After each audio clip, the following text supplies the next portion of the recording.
2. Essa aqui que tem um enunciado que vai e vai contornando, parece uma cobrinha rastejando assim, para um lado vai para o outro, e no final era só ir reto que era mais rápido.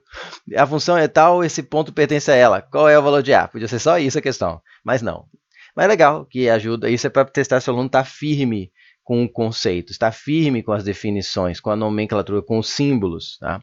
Vamos ler isso bem com calma? Seja f uma função que leva elementos do conjunto A a elementos do conjunto B, tá? De A em B, né? Isso aqui você lê assim.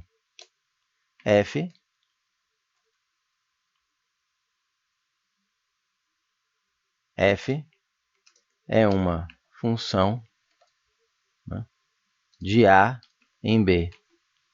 E você interpreta ela assim, ó. Ela pega elementos de um conjunto A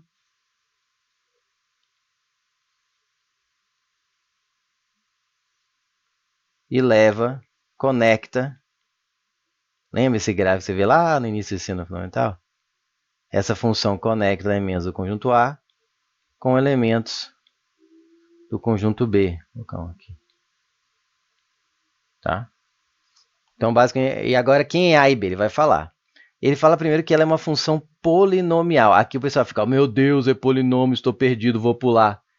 E não lê nem o resto, que é polinomial de primeiro grau. Gente, uma coisa que muita gente se aterroriza, eu vivo falando. Inclusive é por isso que eu pergunto para mim, por que o senhor põe polinômios no capítulo de funções, na aula de funções? Porque polinômios são funções. Tá? Melhor, polinômio é um tipo especial de função.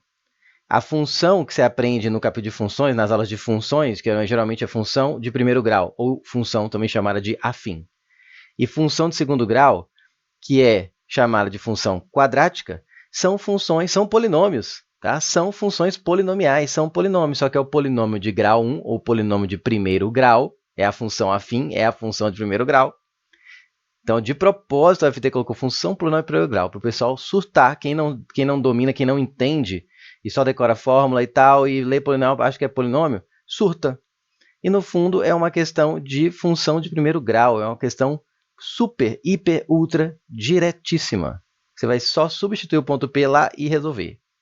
A pessoa nem acredita quando vê a resolução disso aqui. E o que ela fez? Ela criou todo um contexto, escreveu usando tais palavras que não estão erradas, para testar se você vai correr, vai achar que é um monstro gigante, sabe aquele cara que nos filmes vem um barulho e vem uma sombra gigante e sai correndo, mas o outro que fica vendo era só um coelhinho, que a sombra era grande, era um coelhinho saindo da moita, assim. É bem por aí.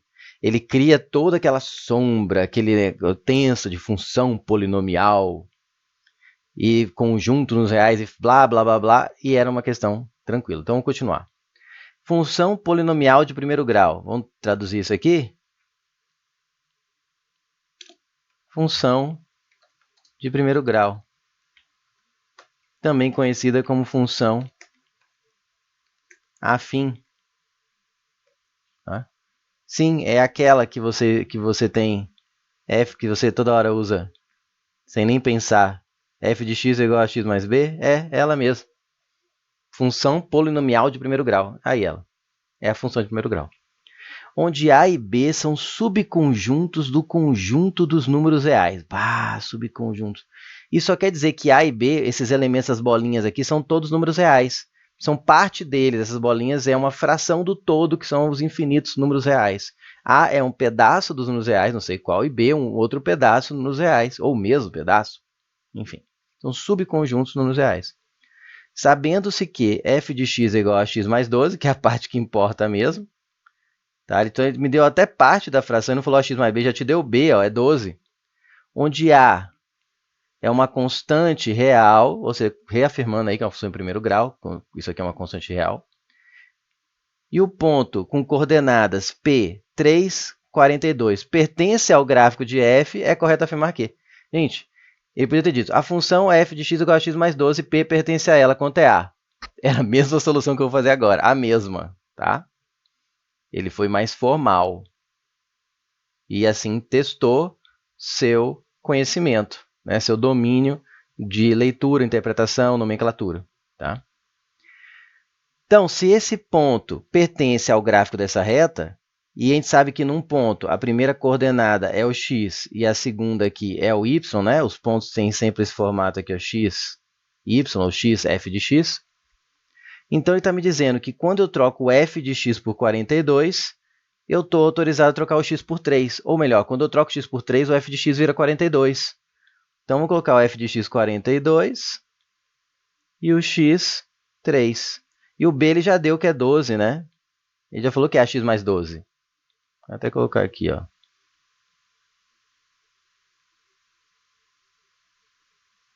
Só isso, professor? Só. Acabou para a gente a questão, ó. Isola o a agora. 3a. Esse 12 passa subtraindo. 42 menos 12, 30. Até a conta é tranquila, ó. 3a igual a 30, passa o 3 dividindo, ou divide os dois lados da equação por 3. Temos que a igual a 10. Só isso, professor? Só. Todo esse blá blá blá e era fazer só isso. Letra D de dado.